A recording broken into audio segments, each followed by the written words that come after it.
Ամենահանջարեղը վաճառողը Հիսուսն է եղել։ Դուք միջևա կարծում եք, որ մի հատ աղջիկ քայլելով սենց գնաց սենյակը սենց ցույց տվեց բան, այտենցով մարդը պետք է ասի՝ «Վաու, վերջ, ես առնում եմ»։ Սեքսուալություն են վաճառում։ Վաճառքը բիզնեսի աստվածն է։ Չկա վաճառք, ուրեմն չկա նաև բիզնես։ Կյանքում ամեն ինչ վաճառք է։ Կյանքում մենք ոչ թե ստանում ենք այն,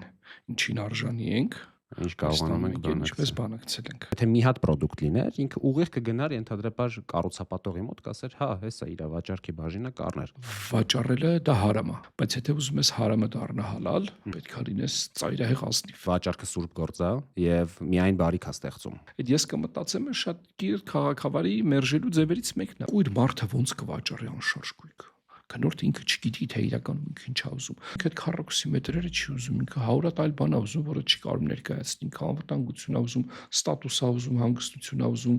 որակյալ կյանք է ուզում, հազար ուրիշ բան է ուզում, բայց ինքը գալի քառակուսի մետր է տեսնում, ու իրենք քառակուսի մետր են վաճառում։ Բանակցությունը վաճառքից տարբերվում է։ Վաճառել որքան է նրա վրա։ Շատ թանկ, արագ, հաճախ, երկարատև, արդյունավետ։ Ճանաչիր գնորդին կճանաչես վաճառքը։ Առաջնային շուկայի յուրահատկությունը այսօրն է, որ հաճախորդի տեսանկյունից կա գերառաջարկ։ Մարդիկ չեն սիրում, երբ որ իրենց վաճառում են, բայց մարդիկ շատ սիրում են, որ իրենք գնեն։ Վաճառողը պետք է լինի վաճառքի process-ի ճարտարապետը։ Քեզ 1000 հատ գիրք պետք չի կարդալ, ուղղակի հաճախորդի հետ կվարվես այնպես, ինչպես կուզենար քո հետ վարվեին։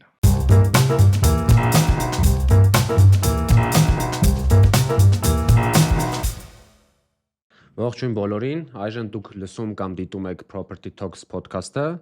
եւ այսօր մեր հյուրն է Մանասյան Consulting բիզնես կրթական եւ խորհրդատվական կենտրոնի հիմնադիր Հայկ Մանասյանը, վաճառքների աճի էքսպերտ է նաեւ Հայկ Մանասյանը։ Հայկ ջան, ողջույն։ Ուրախ եմ քեզ տեսնել։ Ոնց ես։ Շատ լավ։ Այսօր իմ սիրած թեմայից ենք խոսալու վաճառքներից։ Բիզնեսի մարդու համար վաճառքը միշտ պետք է սիրած թեմա լինի։ Ինչ է քո համար վաճառքը։ Դե վաճառքը շատ մեծ բան է, շատերի համար վաճառքը մի ամբողջ կյանք է, մի ամբողջ աշխարհ է, բայց ըստ էության վաճառքը ես միշտ ասում եմ, որ բիզնեսի աստվածն է։ Չկա վաճառք, ուրեմն չկա նաև բիզնես։ Այդ առումից շատ առանցքային է։ Ահա։ Մի հատ թեզ կա, ասում են, ինչքան կյանքում լավ ես բանակցում, այդքան ոնց բանակցում ես, այդ էլ ստանում ես կյանքում։ Հա, այդ թեզը իրականում էսպես է հնչում, կյանքում մենք ոչ թե ստանում ենք այն, ինչին արժանի ենք, Ինչ կարողանում ենք ինչպես բանակցել ենք։ Դա շատ կարևոր բան է, որովհետև բանակցության մեջ մենք պիտի հասկանանք դիմացինի շահերը նաև եւ կարողանանք համադրենք մեր կարիքները, մեր նպատակները դիմացինի շահերի կարիքների հետ։ Նույնը նաև վաճառքում է։ Եվ դրա համար եմ ասում, վաճառքը նաև կյանք է, որովհետև ամբողջ կյանքում նույն բանը պիտի անես։ Եթե ուզում ես առաջ ընթանաս, շահերի համադրությունը, սինխրոնիզացիան, այդ ամեն ինչ շատ կարևոր է։ Վաճառքի մարդը պետք է ավելի շատ կենտրոնանա դիմացինի վրա, ոչ թե իր առաջարկի, իր ապրանքի ծառայության, այլ դիմացինի կարիքների, նպատակների, թաքնված ցանկությունների, այդ ամեն ինչի վրա։ Դրա համար հասկացող մարդու համար վաճառքը լրիվ ուրիշ բան է։ Ոչ այդքան հասկացող համար վաճառքը ապրանք ծառայություն ներկայացնել է։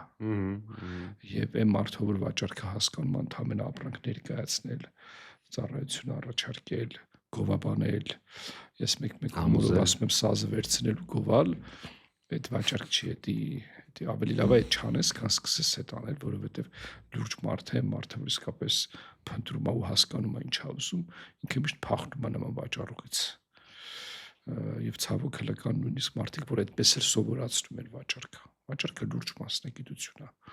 լուրջ գիտություն է։ Ես իմ կրթական այդ ամբողջ գործընթացի մեջ իրան վերածել եմ գիտության, դասակարգել եմ, համակարգել եմ, խմբավորել եմ, դարձրել եմ գիտություն։ Մարդիկ, որ գալիս են իմ դասերին 2 ամիս, sense սիստեմնի համակարգային այդ ամբողջը անցնում են իր հիմնավորումներով, իր թեորեմներով, իր աքսիոմներով, ամեն ինչով։ Բաներ կա, որ ապացուցման կարիք չունի։ Բաներ կա, որ դա անընդհատ այդպես է, ինչքան դիմում ես, ստանում ես նույն արդյունքը։ Հենց գիտությունը դրանով է տարբերվում մնացած բաներից, որ հիմնված է մեծ փորձի հիմնարար ուրեմն թեորեմների եւ այլնի վրա։ Վաճառքը լուրջ բան է, կարելի է անվերջ խոսել, տարիներով կարելի է խոսել, բայց պետք է խոսել է մարդու հետ, որ հասկանում է ինչ է։ Ինձ գիտես ինչն էր տպավոր է, երբ որ երիտասարդի նոր էի մտնում ոլորտ, աշխարհի մեծագույն վաճառականը գիրքը վստահ եմ կարդացած կլինես, ու հիմնական թեզը նրա մեջ էր, որ իհարկե շատ հակասական է, բայց ամենահանջարեղ վաճառողը Հիսուսն է եղել, որ իր միտքը, չէ, ինչ է այդ կրոնը վաճառել է, այսպես ասված, ճակերտավոր մարդկանց եւ կյանքում ամեն ինչ վաճառք է, այսինքն թեզը այն է, որ վաճառքը սուրբ գործ է եւ միայն բարիք է ստեղծում։ Ինչ կարծիք ունես դրա մասին։ Հետարքիր հարց շոշափեցիք։ Ես մոտ 15 տարի է ինչ ակտիվ վաճառքի գիտության առաջ խաղացման ու կրթմամբ եմ զբաղվում, ուսումնասիրում աշխարհի լավագույն վաճառականներին, ընդհանրապես վաճառականության պատմությունը, վաճառականության առաջացման այդ ամբողջ հիմքերը, իրանց ամբողջ փիլիսոփայությունը շատ մեծ պատմություն ունի։ Ես 2 հաղորդում մենակ ունեմ վաճառականության պատմության մասին, եւ այդտեղ մի հետարքիր բան կա աշխարհի 10 լավագույն վաճառականների մեջ մի հայ կա, դա Հովհաննես Ճուղայեցին է, բայց լավագույն ինքը չի։ Այսպես ասած բոլոր վերսիաներով, քանի որ շոշափեցիք Հիսուսի թեման, ասեմ բոլոր վերսիաներով աշխարհի լավագույն վաճառականը դա Մուհամեդ Մարգարեն է։ Հավանաբար այդ միտքը լսել են, մի քիչ ավելի խեղաթյուրված եկել է դեպի Հիսուս Քրիստոս, բայց ինչի է Մուհամեդ Մարգարեն։ Բացի այն, որ ինքը երազատես է, երազավաճառել, դա այլ թեմա է։ Բայց իրականում Մուհամեդ Մարգարեն եղել է վաճառականի քրոջ որդի, այսինքն իր քերին կամ հոր եղբայրը անգլերենով uncle է, այդ չեմ կարողանում հստակ հասկանամ քերին է, թե հոր եղբայրը այդքան էական չի։ Ինքը միջև մարգարե լինել, մարգարեություն անել եւ դառնալ։ Ինքը իր հոր եղբոր հետ պայմանական ասված անընդհատ վաճառքի մեջ է եղել, ուխտեն վաճառել, ոչխար, մետաքս, ինչ որ այդ ժամանակ այդ տարածքներում վաճառվել է, ինքը վաճառականությամբ է զբաղվել։ Եվ որ ինքը արդեն մարգարե դարձավ եւ ամբողջ իսլամը փորձեց ձևակերպել եւ ներկայացնել, իսլամի մեջ եւ իր ուսմունքների մեջ շատ մի հետարքիր բան կա, այդ ես իմ ուսումնասիրություններից հանդիպեցի։ Շատ մի հետարքիր բան կա վաճառականության մասին։ Ինքը ասում է, ի սկզբանե վաճառելը դա հարամ է։ Ալլահի կողմից կամ արարչի կողմից կամ Աստծո կողմից նույն բանն են իրանք անցալում։ Վաճառել, վաճառականություն անել դա հարամ բան է։ Բայց եթե ուզում ես հարամը դառնա հալալ, ինքը պայմաններ է տալիս։ Ասում այդ պայմանները պետք է պահես, որ ինքը լինի Աստծո կամ Ալլահի կողմից կամ արարչի կողմից թուված։ Պայմաններից մեկն է։ Վաճառքների պատվիրաններ ստացվում է, հա։ Այո, մոտավորապես դա է։ Ասում առաջինը դու պետք է լինես ծայրահեղ ազնիվ։ Չխափես։ Որը որ դժվար է պատկերացնել, չէ՞։ Մեկ ու ընդմիշտ հավիտենական գոյություն ունեցող պատվիրանն է։ Դե հիմա արի միջին վիճակագրական վաճառողին ասան ասում է թե դու չխափես, Աստված նայում է եւ ինքը հալալ կհամարի քո վաճառքը։ Երկրորդը որ ասում է դու պետք է լինես գնորդի հետ կամ հաճախորդիդ հետ անգլերենով հետարքիր հնչում easy going, թեթև մարդ լինես, թեթև լինես իր հետ, չբարթացնես, հաճելի շփման համար, չբարթաց, տեսեք հենց այն ժամանակ ինչերից է խոսացել, ինչեր է դրել մեջը, թեթև լինես, հեշտ լինես, քո հետ ինքը շփվելուց, աշխատելուց լարվածություն, բաց զգացողություն, տագնապ, դեն ազնվությունը վստահության մասին է, որ քեզ վստահի, տագնապներ չունենա, քո հետ աշխատելուց շփվելուց ինքը իրան լավ զգա, որովհետեւ մենք այսօր գիտենք,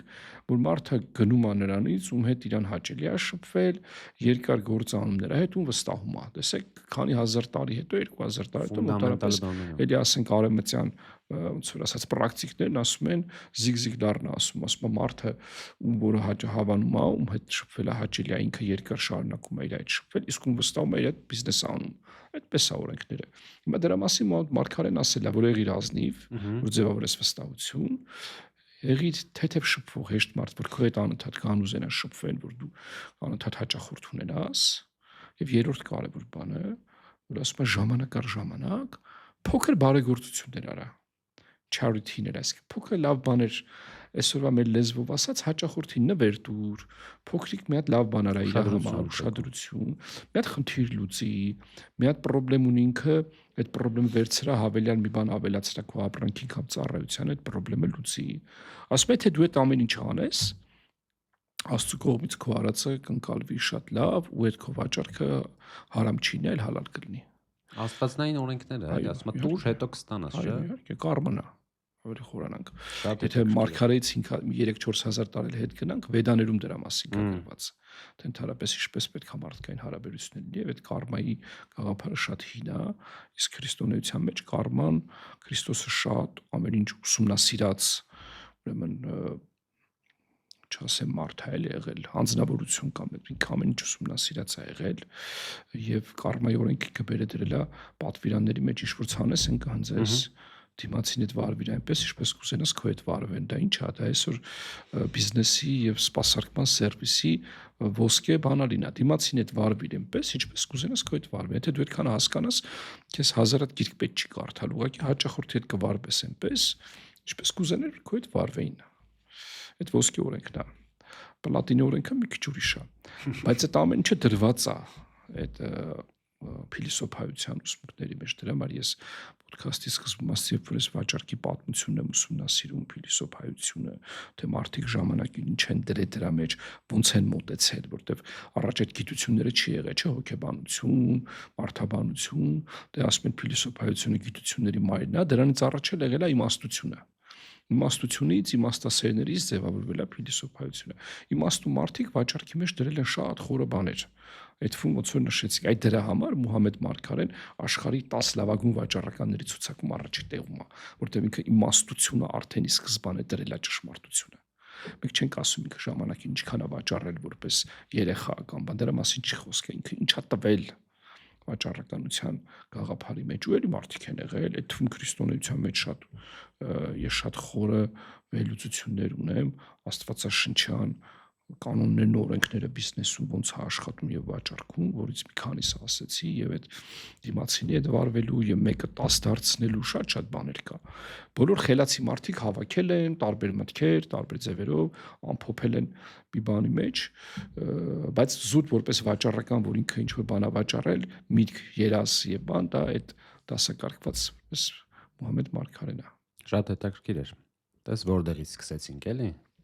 ֆունդամենտից չէ ուրախ եմ լավ գանք հիմա մի հատ մեր օրեր մի փոքր կպատմես ինչով ես հիմա զբաղվում ինչ պրոյեկտներ ունես ինչով ես զբաղվում Manasyan Consulting-ը հիմա զբաղվում եմ այն ամենով ինչը որ արել եմ երկար ժամանակ ինչը որ իմ միսիան է առաքելությունն է ձևավորված դա առաջինը կրթել հայկական բիզնեսին տալ որակյալ ժամանակակից ամենալավ կրթությունը ես դրանով շատ եռանդուն զբաղվում եմ իմ բիզնես դպրոցում իմ կրթական ծրագրերում տարբեր սեմինարներում ինչ որ կապված է կրթության հետ տարբեր ձևերով սա էլ մի փոքրիկ կրթման էլի էլեմենտ է դրա համար ոդքասթին սիրով համաձայնվեցի եթե կարամ ես խոսքը տարածեմ շատ մարդ լսի շատ ավելի լավ որովհետև էլի Աստվածաշնչում մի լավ բան ասվում, ասում է, եթե դու լույս ունես, ճրագ ունես, չպետք է դնես սեղանի տակ, պետք է հանես դնես բարձր տեղ, բոլորը տեսնեն։ Միանշանակ։ Դրա համար այդ կրթության մասը իմ հիմնական գործունեությունն է, անընդհատ իմ կուրսերը, իմ դասերը, մենք շատ տարբեր թեմաներ ունենք, վաճառք, դե մեր դպրոցի սկզբանե որ հիմնեցի, վաճառքի դպրոց էր, Մանասյան վաճառքի դպրոց, բայց դե քանի որ բիզնեսը իհարկե վաճառքն է բիզնեսի աստվածը, մեկը վաճառքով է բիզնեսը բիզնես, բայց բիզնեսը ունի նաև այլ խնդիրներ, բիզնեսի կառավարում, մարքեթինգ, բանակցություններ եւ այլ, ճյուղերը շատացել են, շատ դասընթացներ են կանում։ Այսօր հիմա մի քանի օրից ավարտվում է մի վաճառքի խումբը, հետո սկսվում է կառավարման խումբը, հետո միանալու է կորպորատիվ տրեյնինգներ։ Հիմա այդ մի մասը կրթությունն է եւ մի քանի խոշոր պրոյեկտ կա խորհրդատվական մենք հիմնականում ըստ էության խորհրդատվական ընկերություն ենք։ Դա այն բուրգի հիմքն է կամ այսբերգի հիմքն է, մարդիկ դեռ չեն տեսնում դե այդ խորհրդատվական պրոյեկտը ոչ լինում է լուսաբանել, ոչ լինում է գովազդել, ոչ լինում է դրա մասին խոսալ, բայց մենք աշխատել ենք Հայաստանի բոլոր ճյուղերի, այդ շարժ ինչ բոլոր ոլորտների, բոլոր ճյուղերի, բոլոր ինդուստրիաների առաջատար ընկերությունների հետ բիզնես խորհրդատվության, վաճառքների աճ, համակարգերի ներդրում, ընդհանրապես բիզնեսի աճի ու հիմա էլ մի քանի տենց պրոյեկտ ունենք, դրանցով ենք զբաղվում, նոր պրոյեկտներ ունեմ, որ սեպտեմբերի հոկտեմբերից հավանաբար արդեն դրանց մասին ավելի հայտնի կլինի, դեպի շատ բաներ կա, էլի, չեմ ուզում են ստանդարտ ձևով ինչ-որ բաներ ասեմ, Ոչ ֆորմալ կրթություն բիզնեսի համար։ Այո, ամեն ինչ բիզնեսի համար, ու ամենավորակյալը բիզնեսի համար, ժամանակակից վաճառքները արդեն ոչ թե սովորել, թե ինչպես առաջ խաղացնել պրոդուկտը, այսօր դեռ մնացել են ասենց ասած տրեյներներ, ովքեր սովորացնում են վաճառքի տեխնիկա, ովքեր սովորացնում են գնորդին համոզելու ձևեր, ծիծաղս ուղղակի գալիս է, ովքեր սովորացնում են ապրանքը առաջ խաղացնելու կամ ավելի տենց բան pushing անելու կամ ռուսերեն ասած վծյուխվեց վարիվեց անելու ձևերը, դա աբսուրդ է, էլի։ Այսօր ոչ թե դու այդ պիտի սովորացնես եւ վաճառողը այդ պիտի մնա, այսօր մի բան պիտի հասկանա վաճառողը, որը շատ դժվար է, բայց պիտի հասկանա, ոչ թե պիտի հասկանա ոնց վաճառի կամ առաջ խաղացնի իր պրոդուկտը կամ ոնց համոզի գնորդին, այսօր լուրջ վաճառող պիտի հասկանա ոնց է գնորդը մտածում, հոգեբանություն, ոնց է ինքը գնում կատարելու process-ի մեջ մտնում, ինչ ճանապարհ անցնում, ինչ ալգորիթմ է իր ուղեղում աշխատում, երբ որ ինքը մի բան որոշում է գնել կամ չգնել, ոնց է որոշում կայացնում, այո, որոշումների կայացման մեխանիզմը պիտի հասկանաս, եւ նեյրովաճառքը դրա մասին է։ Մենք վաճառելու ենք, վաճառում ենք ապագայում ոչ թե մարդուն, այլ նրա ուղեղին, այլ նրա մտածողության process-ներին, դու մարդու տվյալ պահին իր վախերը, տագնապները, մտահոգությունները, նախին փորձը, ռիսկերը, ապագան գալումները, երազանքները, դու պետք է հասկանաս ինչ է կատարվում իր մեջ, որ ինքը վաճառքի որևէ փուլում կամ գնման որևէ փուլում, եթե իր կողմից նայենք, պաուզա է տալիս, մեզ հայտնի է պաուզան, ես կմտածեմ, այդպես էլ առարկում ասում եմ կարող է գնում ռոդենի արձան նման ձեռս ես դնում եմ մտածում։ Ես էլ եմ միշտ ասում։ Օրինակ ոնց է լինում այդ մտածելու։ Ոնց է կնկարագրես ոնց է մտածում։ Նկարագրել, ասեմ այո մտածում է։ Թողում է ձեզ ոնց է մտածելու։ Գերում է, ջնջում է, ինչ է։ Ձեզ թողում է, միտքը անջատվում է, գնում է իր գործերով այլ բաներին։ Այդ ես կմտածեմ շատ կիրթ քաղաքավարի մերժելու ձևերից մեկն է, բայց ինչ է կատարվում, երբ որ ինքը ասում է ես կմտածեմ, այդ պիտի հասկանաք։ Ոչ թե ինչ անեմ, որ կմտածեմ եւ վերացեմ։ Դա էլ է, չէ, այսբերգի նման, տակը ինչ է, այդ մտածումը ինչ է։ Դե մարդը լուրջ բան է, էլի լուրջ մարդուն հասկանելը բավական լուրջ բան է, շատ բարդ բան է։ Դրա համար նեյրովաճառքը, նեյրոգիտության մարդու ուղեղի նեյրոնների աշխատանքը, այդ ամեն ինչը իրար հետ ոնց է համակցվում, ինչ պահին, ինչ հորմոնների գերիշխանության տակ է մարդը լինում, որ վախեր է ունենում կամ ընդհակառակը, որ հորմոնի ազդեցության տակ ինքը ոգևորություն եւ վստահություն է ստանում եւ դու այդ ամեն ինչը պետք է հասկանաս, հասկանալուց հետո ճանաչելուց հետո մտածես թե ոնց աշխատես, հետո կարողանաս դա առաջացնես, իհարկե ազնվությունը համար առաջի կետում է միշտ, որ դու ոչ թե ապրանք առաջ խաղացնես, այլ մարդուն բերես դեպի քեզ։ Ու այն 10-ն ինչ որ իրան է պետք։ Այո, միանշանակ, բայց որպեսզի 10-ն ինչ որ իրան է պետք, մի հատ կարևոր բան կա, պետք է հասկանաս թե իրան ինչա պետք։ Ես դասերի ժամանակ մի բառ եմ ավելացնում, ասում եմ դու պետք է հասկանաս թե իրականում իրան ինչա պետք, որտեղ շատ ժամանակ ինքը ասում է ինձ սուրճն է պետք, բայց իրա սուրճ պետք չի, իրան լրիվ ուրիշ բան է պետք, ուղղակի սուրճով ուզում է դա փակի կամ ստանա, այսինքն հասկանալ թե իրականում ինչա ուզում գնորդը եւ կարողանալ տալ այն ինչ որ իրականում ուզում է գնորդը, դա վաճառողի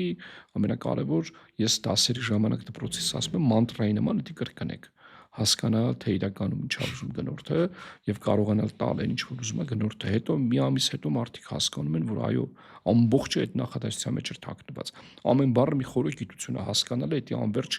գիտելիք է, իրականում ինչա ուզում է, դա լրիվ մի հատ ուրիշ գիտելիք է, հետո կարողանալ տալ այն ինչ որ ուզում է, դա մի հատ ուրիշ ունակություն է, դու կարող ես ունես դա, բայց պետք է կարողանաս դա հասցնես, անսահման է թե ոչ այս վաճառքները։ Իսկ դա առանց վստահության հնարավոր չի։ Հիմա ես սովորացնում եմ, որ վաճառողը պետք է լինի վաճառքի process-ի ճարտարապետը։ Քանի ամիս է ես այդ թեզի մասին արդեն բարձրաձայն խոսում եմ, որ նոր թեզ եմ տանում, որ դու պիտի լինես process-ի ճարտարապետը, այսինքն դու պետք է որպես վաճառող հասկանաս, թե այդ գործարքը, այդ բանակցությունը կամ այդ հարաբերությունը ինչ ուղղությամբ պիտի տանես, դու պետք է տանես, ոչ թե վաճառողը քեզ տանի, այլապես դու դառնալու ես իր արձագանքողը, քեզ հարցերը տալու, դու պատասխանելու ես։ Սպասարկող ես, էլի, վաճառող չես։ Վաճառող չես, դու պետք է վերցնես process-ը քո ձեռքը եւ տանես այն ուղղությամբ, ազնվորեն, ինչ ուղղությամբ, որ ճիշտ է, որ այդ հաճախորդին դու կարողանաս հասցնես, բայց որպեսզի լինես ճարտարապետը, դու պետք է այնքան բան հասկանաս, պետք է լիդեր լինես այդ վաճառքի process-ում, դու պետք է կառուցես վաճառելու process-ը, չթողես հաճախորդը քեզ ուղղորդի տանի այնտեղ, որտեղ դու չես կարող իրեն բավարարես։ Ինքը 1, 2, 3, 4 տարբեր ուղղություններով քեզ սկսի ուղղորդել, 5-րդ ուղղությունով չես ուղղորդվի, կասի լավ գնամ ուրիշ տեղ, այնտեղ ոնց որ ավելի շատ են կարիքները բավարարում։ Այնինչ դու պետք է լինես կարիք գեներացնողը, կարիք առաջացնողը, կարիքը բավարարողը, կարիքը փոխողը, նոր կարիքներ առաջացնողը եւ այլ։ Այսինքն վաճառքների, որ ասում ենք ինչպես ձեզ ներկայացնեմ, իրականում հիմա մեզ մենք մեր բաներով ներքին մարքեթինգային ուղիներով ես ինձ ներկայացնում եմ վաճառքների աճի ճարտարապետ։ Ես վաճառքների աճի ուղղությունն եմ ձևավորում, ոնց պիտի գնա այդ վաճառքը, ինչ ուղղությամբ է ճիշտ այդ գնորդի հետ աշխատել, որտեվ երբեմն գնորդը ինքը չգիտի ինչ է ուզում։ Ես նույնիսկ չի ասի երբեմն շատ դեպքերում գնորդը ինքը չգիտի թե իրականում ինքը ինչ է ուզում։ Երբ որ դու խորանում ես կոնսուլտատիվ վաճառք ես անում, հասկանում ես ինքը լրիվ ուրիշ բաներ ուզում։ Թեկուզ ձեր ոլորտի, ասենք անշարժույթի ոլորտի մեջ թվում է թե ինքը բնակարան է ուզում։ Չէ, այդ բնակարանը ինքը այդ քառակուսի մետրերը չի ուզում, ինքը 100 այլ բան է ուզում, որը չի կարող ներկայացնել, ինքը անվտանգություն է ուզում, ստատուս է ուզում, հանգստություն է ուզում, որակյալ կյանք է ուզում, հազար ուրիշ բան է ուզում, բայց ինքը գալի քառակուսի մետր է տեսնում, ու իրենք քառակուսի մետր են վաճառում օրինակ։ Գիշեք չէ մի ժամանակ կոդ 173 27 վաճառում է, հա, չի ուզում։ Այսինքն այդ ձևով չես կարող վաճառես, դու հասկանաս, ասես լսի քեզ ոչ թե 3 սենյականոց է պետք, քեզ լավ ապրելավայր է պետք, միջավայր է պետք, որ դու քո կյանքի որակը, քո երազանքներն իրականացնես, չէ՞։ Այդ կարող է 2 սենյակ լինի, բայց իրականում լինեն ինչ որ դու ուզում էիր։ Դու այսինքն պիտի հասկանաս ինչ է ուզում գնորդը եւ տասեն ինչ որ ուզում է գնորդը։ Դու առանձնացնում ես վաճառքը բանակցությունից։ Տեսեք, այդ շատ լավ հարց տվեցիք։ Բանակցությունները դե ես այդ դասընթացը 3-4 տարի առաջ մշակեցի, այն բախտիրա գովազները, որ պատտվում էր, այդ գովազների մեջ ասում է թե ինչ մեթոդներ եք սովորելու, տարբեր մեթոդներ կա, էլի Հարվարդի մեթոդ եւ այլ, ու նաեւ ասում է դուք սովորեք Տրամպի մեթոդը, մյուսը Տրամպը հələ նախագահ չէր այս նոր բանում, ու Տրամպը ունի իր բանակցելու մեթոդը։ Ինքը հասցրել է էլի դրան, որ ինքը մեթոդ ունի, ու այսօր որ նայում եմ ինքը ոնց է բանակցում, ու տիրապետ էս մարդը ոնց է բանակցում, ու այդ մեթոդները այդ ամեն ինչը որ կար, հետարքիդ մի բան կա, օրինակ բանակցությունների մեջ ինչ ընդունված բան կա, որ պետք է լինի win-win։ Երկու կողմները պիտի շահած դուրս գան։ Դա ամենաընդունվածը, որ դա ամենալավ բանակցային ելքն է։ Այդտեղ շատ բաներ կա, պատնա կա եւ այլ լավագույն ալտերնատիվը, շատ տարբեր բաներ կա, բայց ամեն դեպքում վերջին հաշվով ոնց պատտվում են, գալիս ենք նրան, որ լավագույն ելքը, որ երկու կողմը շահեն։ Հիմա բոլորն ասում են, դե հա, ուրիշ տարբերակ չի կարալ։ Բայց ես հիմա կարամ օրինակ բերեմ, որ դա հետ կարևոր չի։ Օրինակ փաստաբանը, եթե գնում է իր ուրեմն վստահորդի շահերն է պաշտպանում, իրան ընդհանրապես մեկ է, թե մյուս կողմը տեղ կշահի, թե ընդհակառակը ինքը լրիվ հակված է, որ մաքսիմում իրանք շահեն այդ դատը, մյուս կողմն է մաքսիմում պարտվի, ճիշտ է, բայց ինքը մտնում է բանակցության մեջ, չէ՞, մյուս կողմի հետ։ Կլինի ասենք, չգիտեմ, դատարանով, թե մյուս փաստաբանով։ Միշտ չի, որ այդպես է, դրա համար բանակցությունը վաճառքից տարբերվում է։ Վաճառքում չես կարող գնաս դրա, որ մյուս կողմը ամբողջությամբ փլուզվի, պարտվի, դու շահես։ Վաճառքը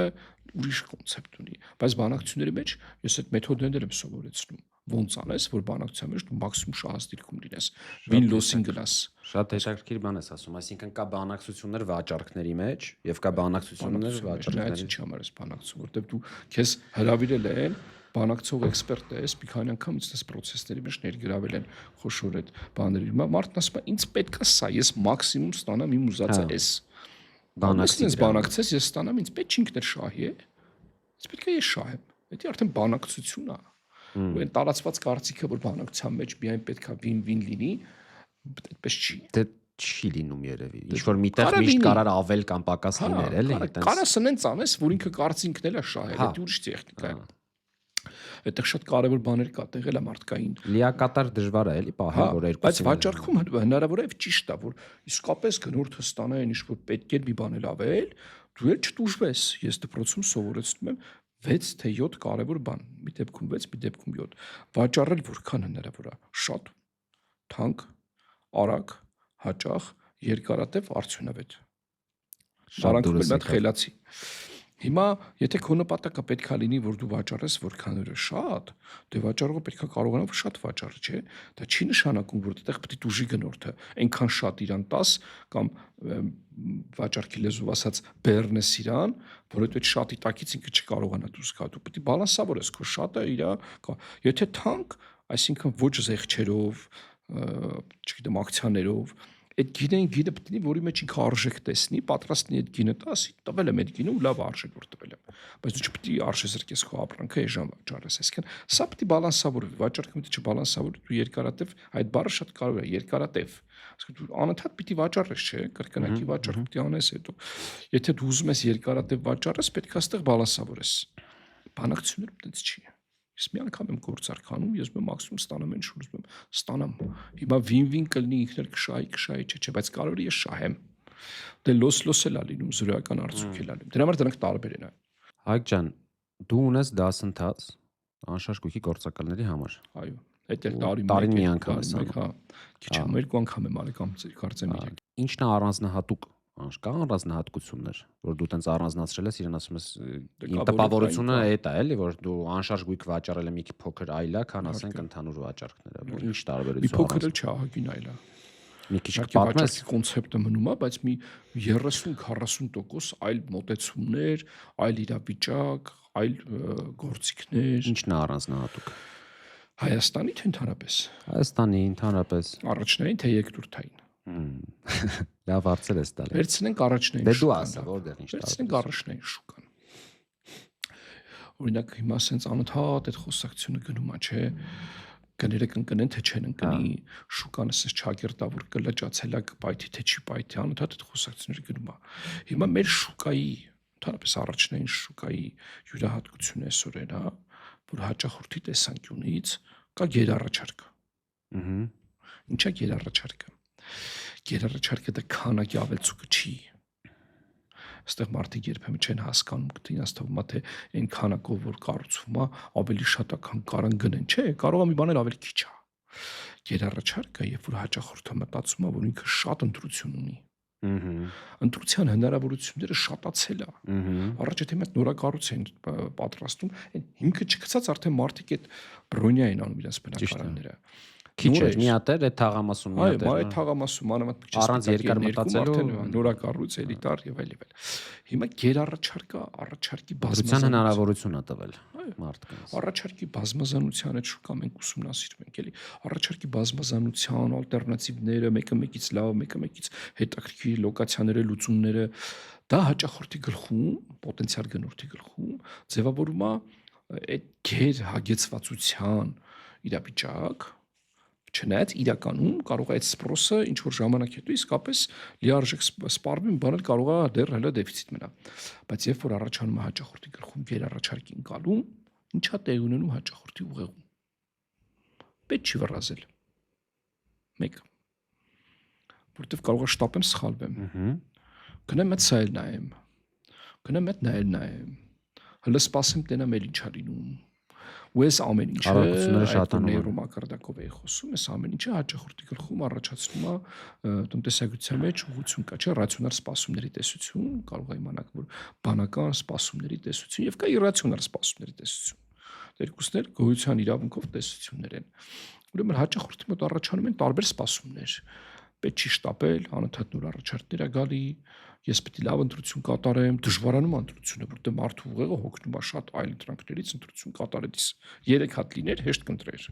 100 3 հատ է, 300 3 հատ է, մարդը չի կարող ընտրի։ Գերառաջարկը բերում է խնդրի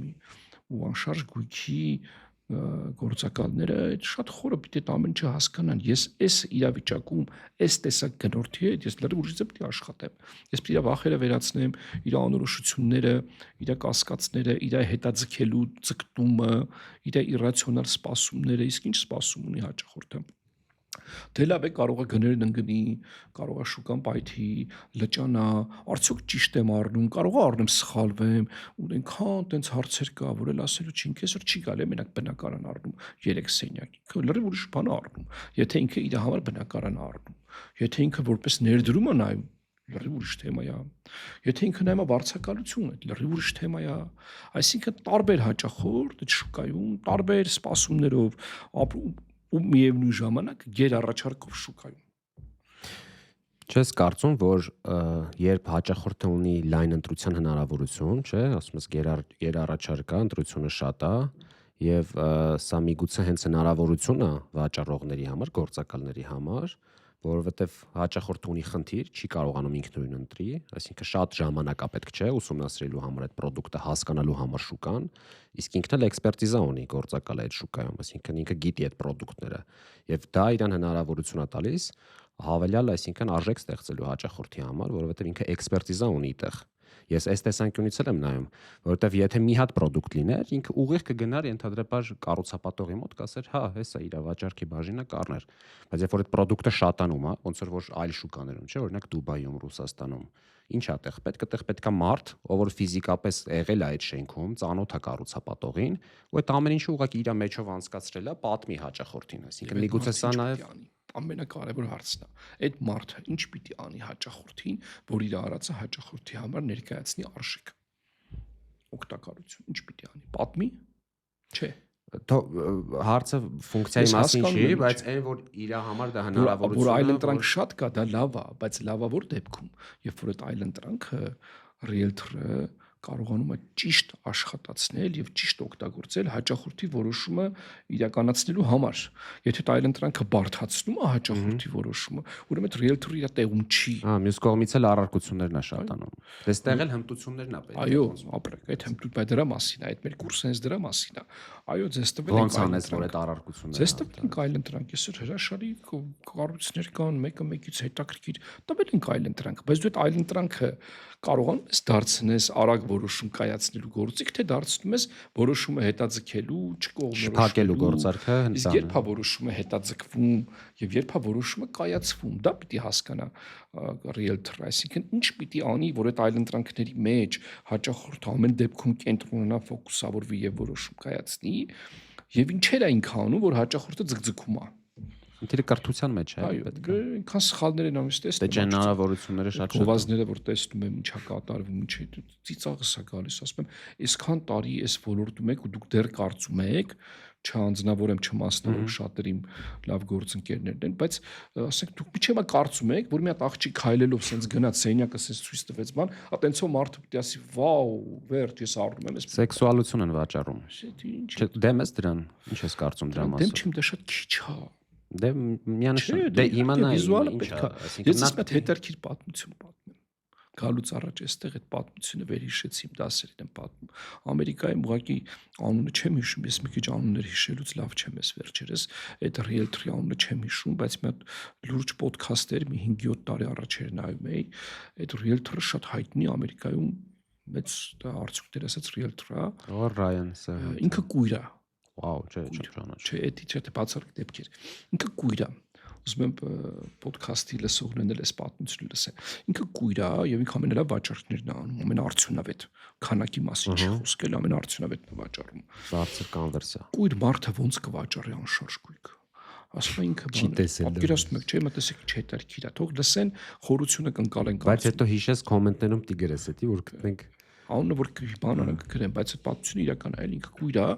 ոդքասթը դաժե գտնեմ համակարգչի մեջից դաժե կարող է պահել եմ։ Ինքը կույր է, ինքը որ հաճախորդի հետ գնում է բան, ինքը պատմում էր ոնց է ինքը վաճառում։ Ասում է հաճախորդներին տանում եմ հերթական սեփական, ասենք վիլան բան ցույց տալու, ասում եմ մտնում ենք, ասում եմ, ասենք ամուսիններ են։ Ասում ես իրենց հարցնում, ասում եմ դուք ինչ եք տեսնում, դե իրանք տեսնում են որ ես կույր եմ էլի, հետո շատ վատ եմ տեսնում համերա։ Ասում ես, ասում եմ ինչ եք տեսնում, դե ասում ամուսինները նկարագրում են, ասում են գեղեցիկ սպիտակ 3 հարկանի շենք է։ Ասում եմ դիմացը այգի կա, չկա, ասում են հա դիմացը շատ գեղեցիկ ծաղիկներով լավ այգի է, ցախ հատվածում լողավազան է, այստեղ գեղեցիկ երեխաների զոնա է, մտնում եք ներս, ասում եմ դուրը բացում ենք, ասում եմ ինչ եք տեսնում, ասում են իրանք ասում են թարցակ մեծ ֆոյե է մի հատ խուլա, հետո աստիճաններ է, ինչ ձև է աստիճաններ է, փայտից շատ տենց վինտաժնի ոճով կառուցած, դուք հասկանում եք ինքը ինչ անում։ Հաճախորդի աչքերով է։ Վաճառում է։ հաճախորդի աչքերով նայում է ու իրանց հաճախ այո ու ասում է ես հասկանում եմ ինչը հավանեցին ինչը չհավանեցին ասում է որ հանգարց տոտալ անկեղծություն չէ Շաքավեցի էլի հիշեց այդ պատմությունը ասում է երբ որ հաճախորդը կինն ասում է վայ ես ինչ գեղեցիկ աստիճաններ է մի հատ բարձրանանք տեսնենք արդեն ես հասկանում եմ որ ինքը արդեն գնաց տարավ այդ իրան Ես չեմ առավելությունն է ստեղծել արդեն մարդը էմոցիոնալ կապվածություն ունեցավ, չէ՞։ Ասես իրենց աշկերտ։ Լավ, առակը ինչ կուսուցան է հիմա, այդ ինչ։ Առակը, որ պետք է մտնես հաճախորդի ուղեղի մեջ, բայց ինքը լավ ձևը գտել է, քանի որ ինքը չի տեսնում հաճախորդի խնդրում, ասում է դու ինչ ես տեսնում, մի հատ ասա էլի։ Մտել է իր ուղեղի մեջ, ասում է դու ինչ ես տեսնում։ Դե կիրառ ենք բայց էդի։ Տեսածը ներկայացրա, քո բառերով նկարագրի։ Չես կարա կուլ չլինես։ Ես քո բառերը լսեմ, հետո ես քեզ այդ բառերը ավելի գեղեցիկ ասեմ։ Վինտաժնի աստիճանները իդեպ ասեմ, դրանք շատ թանկ են, դրանք արդեն հիմա չկան, ոչ մի տեղը չեն կառուցում, դրանց յուրահատկությունը սա է, այն է, ասես կառուցում եմ արդեն այդ ամեն ինչը։ Երբ որ ասում է խրիզանտեմների այգի, ասում է դու գիտեք չէ, ինչ հետարքիր ինքը բուրում է կամ չգիտեմ, այսինքն ինքը սկսում է հաճախորդի աչքերով, իր էմոցիաներով, իր ապրումներով, պլյուսներ, մինուսներ վաճառել։ Frank չէ, բայց այդ հիմա էլ ոչ կույր մարդն է կարա դա այդ հարցը տա։ Ինչ տպավորություն ունեիր։ Ամենակարևորը հասկանաս ինչա ուզում, եթե ինքը դա տեսավ ուզեց, շարունակում եմ։ Եթե ասում է տեսա դուրները չեկավ, ասում եմ գնացիք չէ, էսի լավը չէր։ Կարիքների բացահայտման կտորն է, չէ, որը որ կարիք էլ չէ, մի քիչ ավելի խորը որ խոսանք, Ռուստամ կարիք չի, այդ որ ասում են կարիքների բացահայտում, ասում եմ դասերի ժամանակ, հաճախորդը կարիք չունի։ Ես օրինակ շատ բանի կարիք չունեմ, բայց եթե ուզեն կարան վաճառեն։ Մենք էլ չի ինչ որ բանի կարիք չունենք, բայց պես վաճառում են։ Այդ բանի մենք կարիք չունենք, կարիքը այնպես չի որ պետք է բոլորը ինչ որ բանի կարիք ունենան։ Մարդկա կարիք չունի, բայց ինչ որ բանի ցանկություն ունի, ինչ որ բանի երազանք ունի, ինչ որ ձգտում ունի մի հատ շատ լավ խոսք կա, ասում է մարդիկ չեն սիրում, երբ որ իրենց վաճառում են, բայց մարդիկ շատ սիրում են, որ իրենք գնեն։ Իրանք որոշում կայացնեն։ Իրանք որոշում կայացնեն, իրենք գնեն։ Հիմա դու մարդը չի սիրում, որ իրեն վաճառում ես։ Այդքանը հասկանալով հանդերձ եթե հասկացել է վաճառքի մասնագետը, որ մարդը չի սիրում, որ իրեն վաճառում են։ Ինչ ես գնում վաճառում։ Ինչքան պետք է դու ճիշտ եմ հասկանում, որ այդ ագրեսիվ վաճառքներին դեմ ես փուշ անելուն։ Ոչ թե դեմ եմ, դա արդյոք չի վաճառք չի։ Չէ, դա։ Լավ, հիմա ամբողջ օրինակ ամերիկյան, այո, Ամերիկա, բայց հիմա Ամերիկան փոխվել է։ Հիմա լավ, ես քեզ ասեմ, բայց տեղից է եկել ճիշտ 17-18 թվականին ես այնտեղ ոլորտում աշխատում էի ու մոտավորապես պատկերը հետևյալն է, այսինքն բոլորին, բոլոր քաղաքացիներին օրական կարա 10 հատ voice mail գա, ինքը չի պատասխանում իհարկե դրան, ինչ որ առաջարկով կոմերցիոն, դաժե օրենքով հանրահանգներ կա արգելված է սառը զանգանելը, բայց այնքան շատ է այդ բանը։ Դե pushing-ն է գնում էլի։ Հա, ինքը չի պատասխանում քեզ, դու անպայման պետք է voice mail թողնես իրան։ Հա այսինքն շատ այդ ագրեսիվ վաճառքը ու առանց դրա այնտեղ երևի թե վաճառքները չես կարող արդեն ձևավորել են շուկան տենց հաճախորդը արդեն ծայրահեղ մրցակցային է սառը հաճախորդը տեղեկացված է ավելի շատ դիտակ է ավելի շատ ինֆորմացված է շատ առաջարկ ունի դու ուզես չուզես այն մեթոդը որ ընտրել ես այդ մեթոդը պետքա ուժեղացնես որտեղ Ամերիկայում ուրիշ ձևա վաճառքները զարգացել ամբողջ աշխարհն եմ ես ուսումնասիրել հարավային Ամերիկայից Գվինեայից մինչև արևելք հիմա տեսեք Ամերիկայում վաճառքը զարգացավ door to door-ից դռնեդուր վաճառքից բայց այդ դռնեդուրը մնաց այդ դռնեդուրը վերածվեց fax to fax հետո էդի դարձավ B2B այդ կոնցեպտը ամերիկացիների մեջ նստեց իրանք արևելք չեն Հələ գնացեք արևելքում տեսեք ոնց են վաճառքանում։ Հարաբերությունները, չէ՞։ Ես որ երկրներ գնում եմ, սիրում եմ ճանապարհորդել հիմնականում արևելք։ Այնտեղ լրիվ ուրիշ բան է։ Այնտեղ լրիվ ուրիշ մոտեցում է։ Ինչ քեզ pushing անեն, ինչ ընկնեն հետևիցդ։ Դա նենց են անում դու ես գնում կամած իրակով կնստում։ Դե դա արվեստ է։ Հա դա արվեստ է, վաճառքը արվեստ է, լավ բան ասեցիք, տենց մի հատ լավ սեմինար ունեմ վաճառելու արվեստ է։ Տարի 1-2 անգամ անում եմ էլի շուտով կարող է դնեմ արվեստ է վաճառքը լուրջ արվեստ է նաև գիտություն եւ արվեստ է հիմա այդ pushing-ը ձևավորվել է այն միջավայրում որտեղ արդեն ալտերնատիվ չի մնացել չանես դու չես հա չանես չես ելի դու խաղից դուրս կմնաս դրա համար իրանք զարգացնում են pushing-ի մեթոդները բայց այսօր ոլորտներ կան նույն անշարժ գույքի ոլորտը տենց է այսօր այսինքն եթե դու այդ ագրեսիվությունը չունես որոշ չափով դու խաղից դուրս ես այդ արագությունը եթե չունես դրան ուրիշ անում տանք վաճառքում պետքա լինես պրոակտիվ ճիշտ է նախաձեռնող պետքա լինես համառ հետևողական չկոտրվես, հաճախորդի մի անգամ ոչը չպետք է դառնա sense, այսպես ասած, հավերժ ոչ։ Դու պետք է ոչի պատճառները հասկանաս, նորից էլի կապվես, փորձես ավելի ուրիշ առաջարկ անես։ Համառ, հետևողական, համբերատար, տեսեք, այդ բոլորը շատ կարևոր բան է, բայց դա չպետք է վերածվի ճնշման, այո։ Այդ ճնշումը հենց զգացած։ Էդ էլ էնա որ դու ասում ես որ պետք է հասկանաս հաճախ։ Այո, հասկացի համառություն արա, հետևողականություն արա, ինչ ուզում ես արա, բայց երբ որ սեղմում ես, ճնշում ես, մարդը ինքը միանգամից հետ է գնում։ Երեք խոսում եմ մի գրանցվել էր մեկ իմ դասընթացի, բժիշկիներ, չեմ ուզում անունը այդ բժիշկը էլի գրանցվել էր կառավարման դասին, ասում է, տեսեք, ասում է, ես լինելով բժիշկ, նաև երբեմն տարբեր ընկերություններից բժշկական սարքավորումներ եմ առնում, գալիս են ինձ առաջարկում են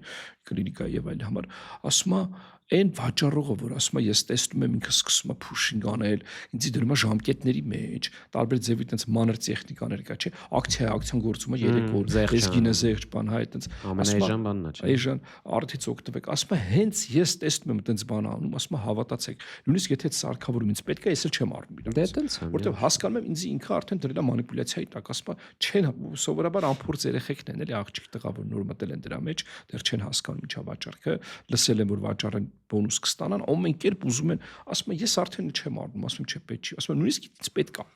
Բայց այդ pushing-ի ազդեցության տակ դա մաքուր ֆիզիկայի օրենք է, ցանկացած ուժ առաջացնում է ինչ հակազդող մարդաբանություն կարմանա ինչ տվիր հետ կստանաս ճնշեցիր հետ կգնա հետո ինքը կարող է քեզ ճնշի բայց առարկությունների շատ նոր բան է էլի պետք է հասկանաս ոնց ճնշես բանի մեջ է ամբողջ բալանսի մեջ է ամբողջը դուք եթե դրսերում տեսած կլինեք լուրջ ապրանքների ասենք կլինի թանկ անշարժ կլինի թանկ ասենք բաներ ոսկեղեն թանկ բաների զարդերի թանկ բաների վաճառքով ովքեր են սպասում տարիքով հասուն լուրջ որը հասկանում է հարաբերությունները տարիքով հասուն լուրջ մարդիկ չէ որովհետև միկրոֆոնը զարմացավ նույն real estate-ը կներես միջին real estate-ը անշարժ գույքը այսինքն անշարժ գույքի վաճառքի մասնագետը ամերիկայում միջին տարիքը գիտես ինչքան է 40++55 պատկերացնում ես միջին տարիքը այո որովհետև ինքը պետք է արդեն այդ մարդու ամբողջ կյանքը ապրած լինի հասկանա մեծ մասը թե այդ մարդը ինքը պետք է անցած ունենա մարդկանց այո ինքը պետք է առաջի տունը սարքած լինի հետո վաճառած լինի այդ ապրումներ դիմանա երկրորդը եւ իլար պետք է հասկանա ես առաջ շատ եղել է դրսերում նույն Դուբայում այլտեղ թանկ ապրանքների վաճառքի process-ում ներգրաված եղել, որ նայում եմ ինչ մարդիկ են գալիս կոմոդ, որ վաճառեն, քեզանից էլ երևի ավելի լավ հարուստ բան է, այդ մարդը լրիվ կայացած մարդ ամեն ինչով դե նույն Դուբայում անշարժի process շատ հետաքրքիր է։ Մեկը քեզ որպես lead գեներացնում է, մեկը քեզ տակածնում է, երրորդը կոնվերտացիանում, այդ կոնվերտացիանումը լրիվ ուրիշ մարդ է։ Դեղ էլ է հետաքրքիր շուկա։ Էնի բաց ուրիշ աղջիկ է, բայց հետո գալիս է մեծ ծածկա, նստում է, ասես թերթում է, հետո սկսում է լուրջ աշխատել։ Մեծամասնությունը lead-ո գեներացիան դեղ վաճառք չի մարքեթինգը էլի, այսինքն ունես lead, ունես գործարք, էսա հիմնական։ Lead-ի կռիվը էլի։ Դե մարքեթինգով ինքը տակածնում է, բայց վերջում վաճառք է։ Չի Բայց մի լավ հետաքրքիր բան ասացի, ես միշտ հիմա առաջ եմ տանում այդ միտքը, որ այսօրվա վաճառքը ժամանակակից վաճառքը իր մեջ մաքսիմում մարքեթինգ պետք է ներառի։ Չի կարա վաճառողը մարքեթինգ չհասկանա, ինչ է մարքեթինգը։ Ասենք 9 PR-ը չհասկանա, չիմանաս କି 4-ը չգիտեն։ Ու չհասկանա որ ֆակտորը ոնց կարա վաճառքում աշխատացնի, price-ը, process-ը, չգիտեմ, place-ը ոնց կարա աշխատացնի։ Դա մարքեթինգային PR-ն չէ։ Ես 2 տարի Կոտլերի մոտ եմ սովորում, Ֆիլիպ Կոտլերի,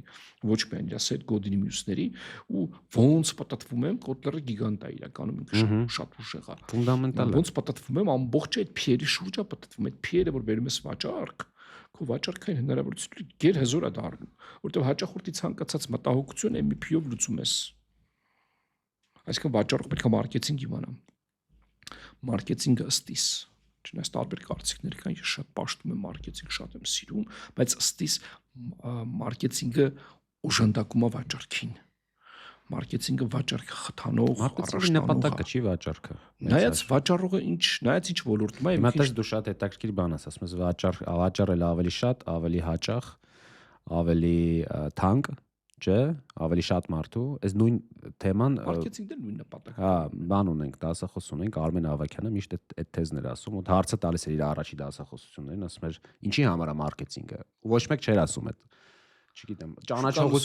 ճանաչողություն եւ այլ ասում եմ, բայր վաճառելու համար է։ Այո։ Ավելի թանկ, այսինքն ինչի համար է մարքեթինգ, որ ավելի հեշտ վաճառ, չէ՞, հեշտ վաճառ ես, արագ վաճառ ես, թանկ վաճառ ես, այո։ Այսինքն ինքը շատ ուղիղ փոխկապակցված է։ Հա, իրանց բանը սենց է, տեսեք, ես մի հատ հետարքիր կուրս ունեմ, այսինքն ասում եք բացվում է, սինխրոն մարքեթինգ։ Լավ սեմինար է ինքը։ Մարքեթինգի Ամերիկայում սինխրոն մարքեթինգ, ելի մի քանի տարի ուսումնասիրեցի վաճառքի մարքեթինգի բաժինների այդ բախումները ինչից է, դե այդ բախումը միշտ կա, չէ՞։ Մարքետոլոգներն ասում են վաճառողները վաճառել չգիտեն, վաճառողներն ասում են մարքետոլոգները վատ են մարքեթինգ արել։ Այդ բախումները սիստեմն ուսումնասիրեցի, մի հատ կուրս մշակեցի, սինխրոն մարքեթինգ, այսինքն մարքեթինգի վաճառքի սինխրոնիզացիա, ու այդտեղ տարանջատում եմ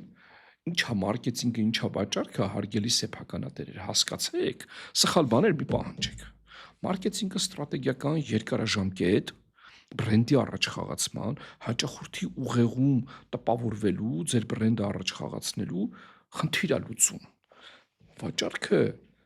գնորդի հետ կոնկրետ դեմ առ դեմ անհատ գնորդի հետ այդ ամբողջ ձևավորված ստրատեգիական այդ հոսքը վաճառքի վերածելու խնդիր է լուծում։ Այսինքն մենք պետք է հասկանանք, որ վաճառողը ավելի կարճաժամկետ մարտավարական սիտուացիոն վաճառողն ու վաճառքը իրավիճակով է այդ խնդիրը լուծում, մարքեթինգ ավելի երկարաժամկետ, ստրատեգիական, բայց նույն բաների շուրջ են աշխատում։ Երբ որ ասում ենք վաճառենք որքան դրա շատ մարդկանց, մարքեթինգը դա անում է բրենդինգով, տարբեր ձևերով, չէ՞, վաճառողը անում է տեղում, հնարավորինս շատ մարդու։ Այդ երկուսի տարբերությունը որ հստակ է լինում վաճառքի մարքեթինգի մեջ այդ, բայց իրանք սինխրոնիզացվում են։ Միանշանակ սինխրոնիզացնել եւ մարքետոլոգները պետք է վաճառք հասկանա։ Ես որ ընկերություն մտնում կոնսալտինգով, մարքետոլոգի ձեռը բռնում, ասում եմ վաճառողի դուրս արի տարածք։ Մի հատ գնա հասկացի ինքը ոնց է այդ ամեն ինչն անում, նոր գաս կնստես կոմպյուտերի դեմ մարքեթինգ կանես։ Ես միշտ մեր մոտ երբ որ բան ենք անում, հա, համագործակցում ենք մարքետոլոգի հետ, ինչ եմ ասում եմ, հաճախորդի պատկերը պետք է ուսումնասիրես։ Դու հասկանաս ինքը ինչ կարիքներ ունի, ինչ ցավեր ունի։ Նոր մենք սկսենք էլի իրան մարքեթինգ անենք։ Գիտեք, որ այդ պատկերը արագ փոխվում է։ Դե իհարկե։ Ստվեր հասկացողություն կա։ Ամեն հաճախորդ կողքը ունի ստվեր։ Ստվերն է պետք է ճանաչես։ Դուք տարբեր իրավիճակում տարբեր ձևը հանդես գալիս։ Միտեղ ինքը գնորդամի ձևը հանդես գալի, միտեղ վաճառողը ուրիշ ձևը հանդես գալի, տան ուրիշ ձևը, դրսում ուրիշ ձևը։ Եվ ամփոփիչ որ ասեմ, վաճառքից եթե խոսում ենք, եթե աշխարհում կա 8 միլիարդ մարդ, կա 8 միլիարդ վաճառելու ձև, որտեղ յուրաքանչյուր մարդուն վաճառելու մոտեցումը ուրույն է, առանձնահատուկ է, տարբեր է, որտեղ ամեն մարդ ինքը առանձնահատուկ է մտածում, յուրահատուկ է մտածում։ Միևնույն ժամանակ կա ստրատեգիական ճիշտ մոտեցումներ, որ պետք է շեղվես։ Հասկանալի է։ Ինչ տարբերություն կա թանկ չեկի եւ էժան ապրանքի։ Հիմա տես խոսում ենք անշարժ գույքից։ $100,000, $500,000 եւ ենթադրենք, չգիտեմ, խանութում ինչ որ ապրանք ես վաճառում։ Կա դեռ ինչ որ առանձնահատկություն վաճառքի մասնակետի հմտությունների մեջ։ Այսինքն թանկ ապրանք վաճառում եւ էժան ապրանք։ Դե տեսեք, թանկի գնորդը կապ չունի ինչա կլինի անշարժ բաժակ թե հեռախոս, թանկի գնորդը գնում է ստատուս, թանկի գնորդը գնում է իր անձնական պատկերացումների ցկտումների իրականացում, էժանի գնորդը գնում է շահավետություն, էժանություն, այսինքն մարդիկ ունեն 6 հիմնական բան, որ գնում են, առաջինը գնում են product-ի ստատուսը, կամ գնում են ընկերության փորձառությունը, կամ գնում են շահելու հավելյալ շահույթ ստանալու ֆակտորը, կամ գնում են քո product-ի դիֆերենցիում, առանձնահատկությունը, որ ինքը տարբերվող է, թանկի դեպքում հիմնական ստատուս են առնում, յուրահատկություն, դիֆերենցիում։ Այդ հաճախորդ ուրիշ հաճախորդ է։ Դու իրա ոչ թե Չէ, բա իսկ մասնագետի մոտ կա, ասենք, սենց մասնագետը պետք է լինի կամ տակտիկան փոխի տարբեր պետք է լինեն։ Եթե միևնույն մասնագետը երկու սեկտորում աշխատում, մի քիչ դժվար է։ Երևի ավելի այդ քո ասած արևելյան ոճնա, չէ, թանկ ապրանքին ավելի այդ pushing-ը բան պետք է հանես։ Այդքան pushing-ի հարց չի։ Դու հաճախորդին որ ճանաչես, քո ստրատեգիան կհասկանաս, բայց այդ հաճախորդին թանգում ինք ուրիշ բան ուզում, էժանում ուրիշ բան ուզում։ Էժանում դու կարաս խոսաս ենթադրենք էներգախնայողության մասին, չգիտեմ, պատերը ջերմամեկուսացված է, այդ իր համար կարևոր լինի։ Թանկ հաճախորդին պատերի ջերմամեկուսացումը չի կարևոր, իր համար կարևոր է իր լոկացիան, իր անվտանգությունը, իր հարմարավետությունը, իր ստատուսը, իր ապագան։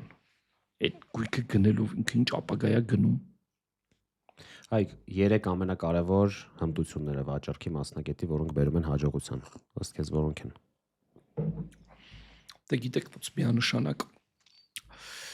այդ ազնվություն, հմտությունը մի քիչ հմտությունը որակներ ասենք։ Որակներ ազնվություն առաջի հերթին նշանակում։ Ազնվությունը ոչ թե բարոյա խրատական բան է։ Դա ուղղակի ամենաարդյունավետ ձևն է մարդու հետ ուրեմն առաջ գնալու։ Ազնվություն, մտածելու կարողություն շատ կարևոր է։ Վաճառքի մասնագետը ես ունեմ ասած 10 կարևոր կետ ինչ պետք է անի վաճառքի մասնագետը, ասում եմ առաջինը պետք է մտածել կարողանա, մտածել։ Ռոբոտի պետք է չաշխատի էլի, ազնիվ լինի, մտածի եւ ամենակարևորը սիրի իր հաճախորդին։ Այդ շատ կարևոր է սիրելու ունակությունը։ Համաձայնվես, եթե ասեի մարդկանց հետ սիրի շփվել։ Դե հա էլի որ հաճախորդին սիրի կշփվի, չեն շփվում որովհետեւ չեն սիրում։ Այդ սիրել սիրառատ շփվող լինի էլի։ Ինքը պետք է ուզենա լավություն անել սիրո մեջ, նաև լավ բան անելն է, չէ, լավություն անելն է, մի քիչ քեզ նեղություն տաս ուրիշին լավ լինի, այդ սիրելը պետք է լինի։ Դու պետք է սիրես ընկերությունը, քեզ պետք է սիրես, հաճախորդին պետք է սիրես, եթե սեր չեղավ դու լավ վաճառող չես լինի, դու կլինես լավ փոխքերող, այսպես ասած, բայց լավ վաճառող չես լինի։ Վերջին հարցս, ինչ կփոխեիր, եթե հնարավորություն ունենայիր։ Ինչու՞մ։ Ինչու՞մ որ հնարավորություն ունի, ինչու՞մ որ կուզենայիր։ Հայաստանում կախարդական փայտիկը, հա։ Ինչ որ բան, եթե կուզեիր փոխեիր ու գիտեիր որ կարայիր, ինչ կփոխեիր։ Ես ավելի գլոբալ ասեմ ինչ կփոխեի։ Եթե ունենայի հնարավորություն փոխելու, առաջինը կփոխեի մարդկանց մտածելակերպը։ Հայաստանի թե ընդհանուր տարբեր իրավիճակներում մարդիկ սխալ մտածելակերպի հետևանքով են դոփում իրաց տեղում։ Ամենտեղ մտածելակերպի փոփոխություն կա։ Սեփականատիրոջ մտածելակերպը պիտի փոխվի, որ իր բիզնեսը փոխվի, վաճառողի մտածելակերպը պիտի փոխվի, ծանոթի մտածելակերպը երեխայի հանդեպ պիտի փոփոխություններ պիտի լինի։ Այսինքն փոփոխություններ կիրականացնի առաջինը մտածելակերպի հարցում, որտեղ մտքից է գալիս ամեն ինչ։ Մի հատ հետաքրքիր ֆրազա ասեմ, շատ ազդեցիկ է ինքը իմ համար եղել Մահատմա Գանդին այդ խոսքերը ասել, ասում է այն ինչին որ մենք շատ հավատում ենք, ասենք հավատում ենք ազնվությանը, ասում է այդ հավատը, այդ belief system-ը, այդ հավատի համակարգը ձևավորում է մեր մտքերը, սկսում ենք դրա մասին մտածել, արդյոք ազնիվ ապրելը ճիշտ է, ազնվությամբ հնարավոր է արդյունքի հասնել թե չէ, ասում են ինչի մասին որ սկսում ենք հաճախ մտածել, սկսում ենք դրա մասին խոսել։ Մենք գտնում ենք, ասում ենք, դες դու ինչ ես մտածում, օրինակ ազնվությամբ հնարավոր է լավ ապրել։ Ասում ենք խոսել ապրել։ Հավատից գալիս է միտք, միտքը դառնում է խոսք, հետո ասում են ժամանակի ընթացքում այդ խոսքը դառնում է գործողություն։ Սկսում են ամենտեղ փորձել հենց մետա տենց աշխատել, տենց ապրել։ Հետո ասում են այդ գործողությունը ժամանակի ընթացքում դառնում է սովորություն, սովորությունը դառնում է ճակատագիր։ Այսինքն այս քո արժեքներից է գալի։ Այդ արժեքները կփոխեի։ Որտեվ ամեն ինչ տեղից է գալիս, եթե մարդը չի հավատում դրան, արդյունքը, եթե մարդը հավատում է, որ չէ խաբելն է ճիշտ եւ այլն, իր ճանապարհը տենց է գնում, արդյունքները տենց է լինում։ Ճակատագիր ասվածը վերջնա արդյունքն է, էլի, բա ոնց կլինի, մենք հասկանում ենք ոնց է լինում։ Շատ շնորհակալ եմ անչափ հետաքրքիր զրույցի համար։ Վստահ եմ այս ամեն ինչը օգտակար է լսարանի համար։ Հուսով եմ էլի հնարավորություն կունենանք հետաքրքիր զրույց ունենալու համար։ Ես եմ շնորհակալ։